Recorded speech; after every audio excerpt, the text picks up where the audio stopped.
Hi, it's me again. This time I would like to talk a bit about other 2025 releases that were not the 2025 studio albums. So basically reissues and RSD titles and stuff that I got on Record Store Day in April and the one I got in this recent Black Friday one. So I'll start with a truly classic that I got early this year. It's the Frank Black Teenager of the Year album. 30 years old plus by now. It's the Frank Black's second solo album. I think it's his best one. He kind of got together with a lot of studio musicians for this one, and recorded a bunch of tracks. I think there's 22 titles on this record, and it's quite the work. I mean, it's on par with the best of the Pixies albums. A favorite. I think this was the time when the guy peaked creatively, I think. It's a must-have classic alt rock record. Next, I got this live album by The Cure. So it's the live version of the record that they put out last year, Songs of the Lost World. I mentioned in my other video that that record was my favorite of the 2024 albums. And this is a nice companion because it's track by track, the live versions. A common critique of that studio album is that the songs are very compressed. And here you get the chance to hear the tracks more dynamic with live sound, of course. And you can hear the songs breathe more. And of course, it's Cure, so it would mean a very professional and good sounding live record. Highly recommend to check this out if you dig the album. New album. And the third record on my list is a 2024 album that was released digitally then and got released on vinyl in 2025. It's a Cindy Lee record, Diamond Jubilee. Took everyone by surprise. All of a sudden it popped up in my feed. A new Cindy Lee albums with a triple album. This is 2 hours long, and it's a masterpiece. I've been following all the releases since the band Women, which was one of my favorite bands at the time. And Cindy Lee has been interesting, more experimental in the past, more esoteric stuff.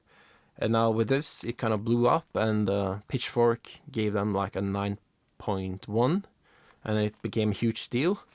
And it deserves all the praise. It's more accessible.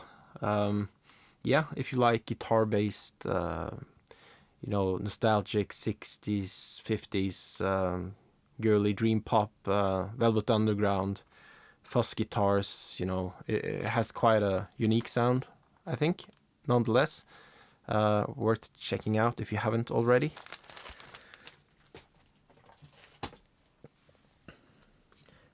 I'll start presenting the Record Store Day titles that I got in April now.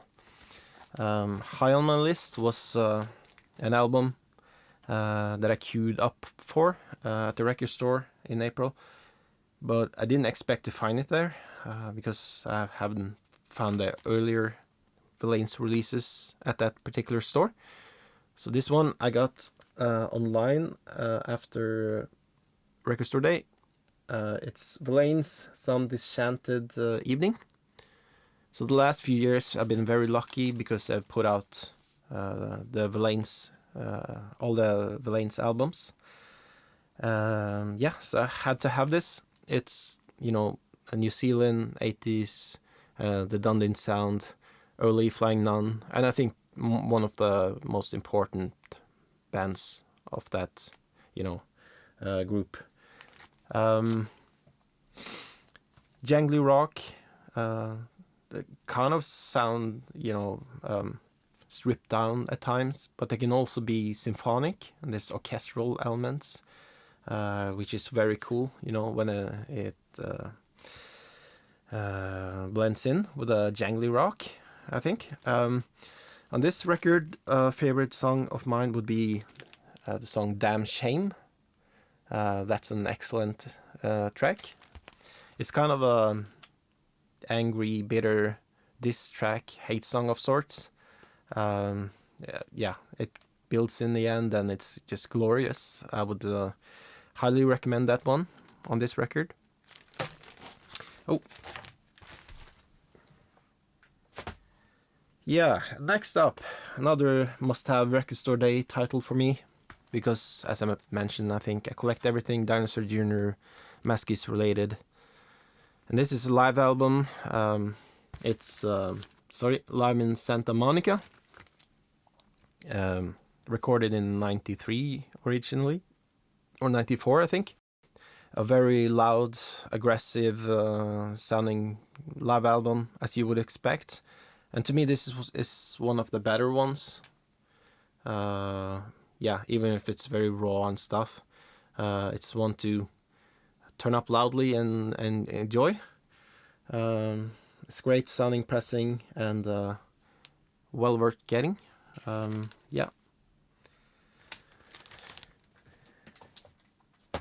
Great stuff. And another record I was a bit on the fence about. It's a live record as well. And I gotten a few of these on Record Store Day, the Pixies live releases. And this is Trompe le Monde and Bossa Nova live. Two excellent studio albums, of course. They did this one quite recently, I think last year maybe, or the year before. It has the new bassist, Emma Richardson and stuff. So, an excellent live record. It's the Pixies, what to expect, probably. Truly worth checking out. I'm not too, interested in collecting the studio albums anymore, because, I lived through all that, and it's just great to check out live albums that I always enjoy. And another another live record, MG Lenderman, Live and Loose. This one I got after Record Store Day on a sale.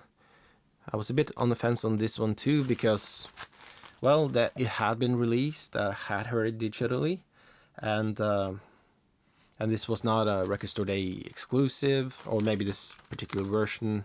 It's a Record Store Day first thing, and it got released again now, it seems, and in a different version.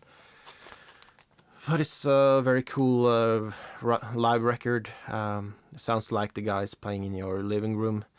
Haven't got a chance to see Lenderman live as of yet, but I probably will. I think the guy has a long career ahead of him. It reminds me, the guitar work, is reminiscent of Maskis on here. One of the great American slacker guitarists for the next generation. Terrific stuff.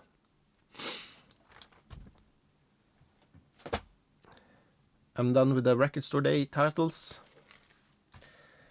But not done with the live albums, it seems.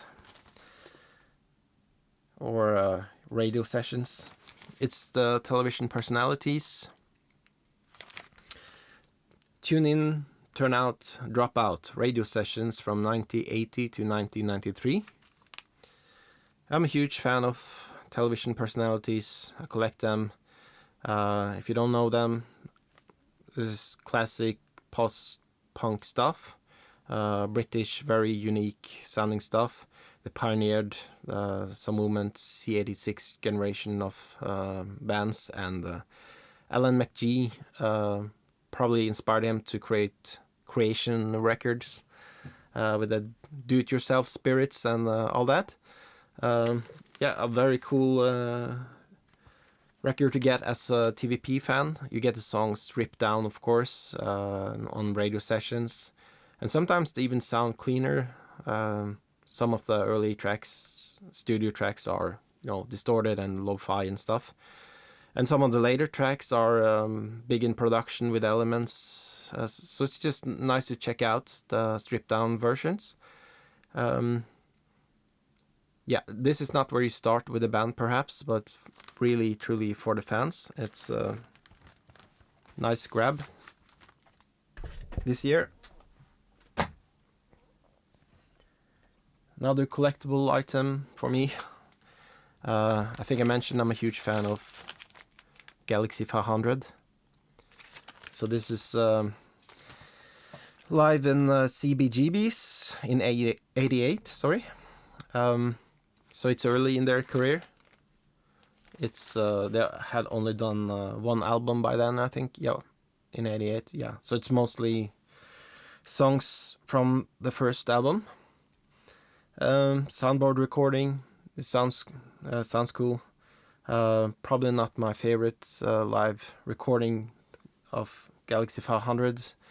That would be the Copenhagen one that came in a few years ago on Record Store Day.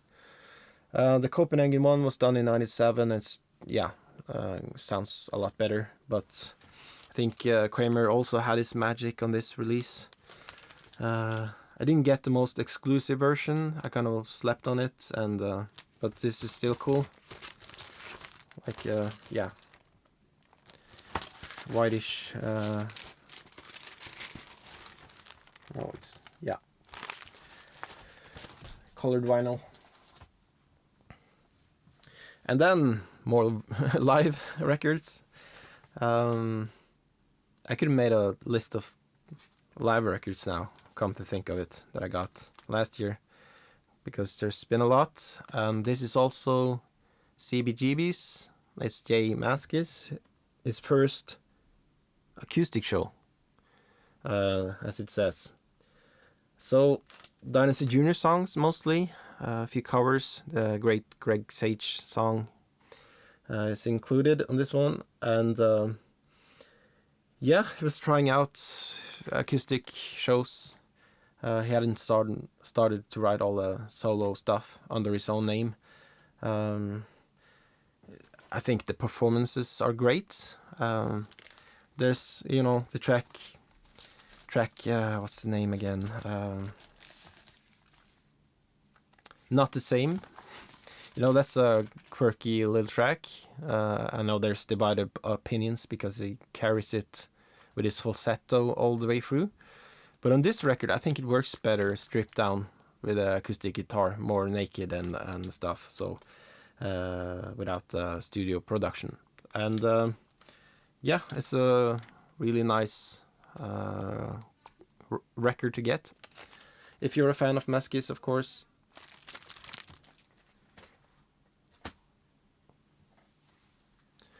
Next up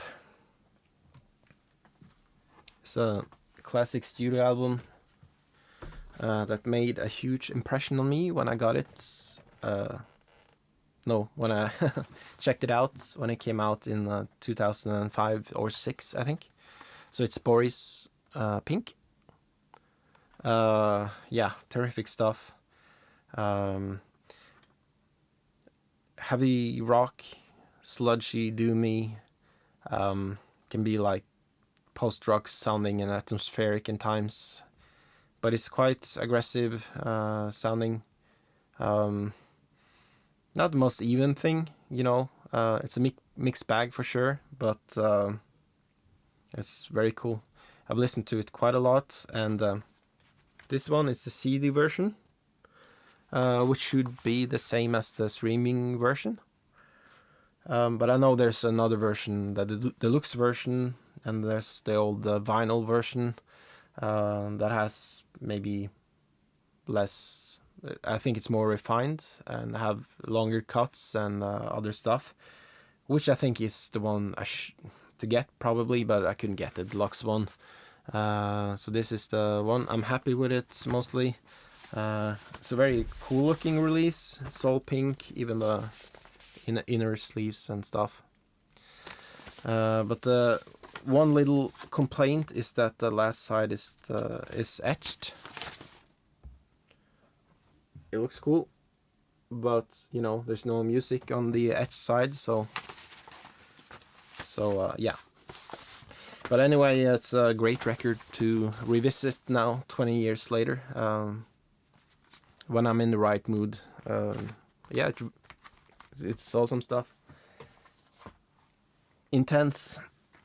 Next up is this record. Also a 30th anniversary thing, I think. It's Heat Miser, Mike City Sons.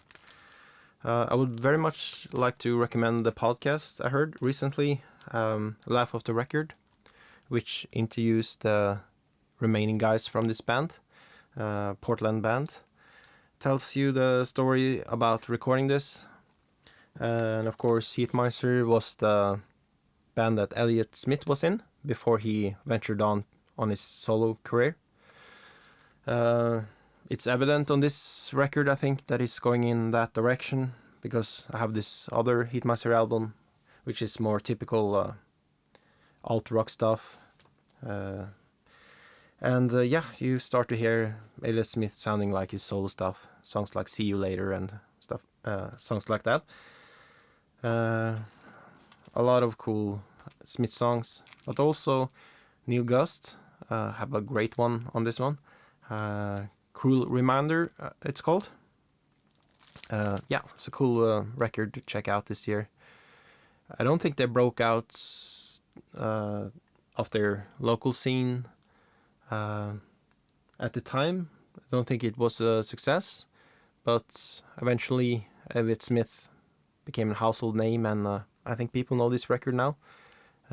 Some sort of a classic from the 90s. Worth checking out if you like alt rock, 90s rock, stuff like that. And of course, the man himself, Elliott Smith.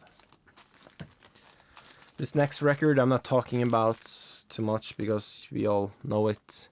Didn't have this in my collection. It's Psycho Candy, Jesus and Mary Chain. So I got the chance to grab this splatter version that was released this year on something called National Record Day or something. Yeah, this is the record to get on vinyl. Should be in any collection. You know, there's a top end, high, abrasive sound on the drums and guitars and stuff, so they sound best on vinyl. Yeah, it's just a classic, great record. Another one I was not too familiar with. I heard it as a whole yesterday, actually. And it's Dream Syndicate Medicine Show 40th anniversary thing. It's the second album by Dream Syndicate. Has a nice, simple gatefold with liner notes by Steve Wynn, the man himself. This is from his book that I also got this year. I went to a book signing on a cool bookstore in Oslo. It was an event where he played a few tracks and talked about his career and the book, of course. And yeah, great stuff. If you don't know Dream Syndicate, it's, you know, the Paisley Underground, if that tells you anything sonically, but you know, post-punk stuff. I would describe them like a well-adjusted gun club, maybe. You know, they don't go all out, but you can hear the blues and inspiration in the music and stuff. So it's a lot of attitude at this time. It can be psychedelic as well.